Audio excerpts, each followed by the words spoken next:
Qora dengizga borish uchun eng zo'r payt bahor fasli, lekin 4 ta fasl ham borsa bo'ladi. Assalomu alaykum millat. Bu videoda sizlar bilan oxirgi paytda juda ham mashhur bo'lib ketayotgan Trabzon haqida gaplashamiz. Aslida faqat Trabzon emas, butun Qora dengiz mintaqasining tabiati juda ham chiroyli. Yam-yashil tog'lar, o'rmonlar, dengiz va havo ko'pincha yomg'irli bo'lgani sababli havo toza, hatto shirin hidi ham bor. Lekin menga u yerning tabiatidan ko'ra insonlari ko'proq yoqadi. Ular asosan Laz millatiga mansub bo'lishadi. Aholi bir-biridan biroz uzoq yashasa ham, Qora dengiz odami juda samimiy, hazilkash, har doim kulgi va quvnoqlikka tayyor turishadi.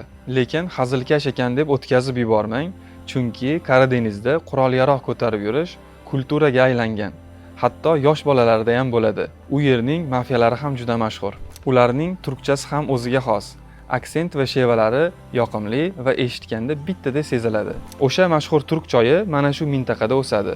Riza shahriga borsangiz, hamma joy choy dalalari bilan qoplangan bo'ladi. Istanbulda biror Qora dengizlik odam bilan tanishib qolsangiz, katta ehtimol bilan mutaahhid, ya'ni qurilish bilan shug'ullanadigan odam bo'lib chiqadi. Bu sohada ular nom chiqargan. Turklar o'zaro ham Qora dengiz insonini juda ham yaxshi ko'rishadi.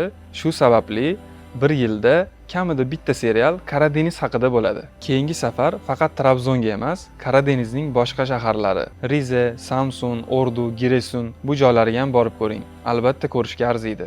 Bu qiziq ma'lumotni tanishlarimizga jo'natib qo'yamiz. Görüşmek üzere.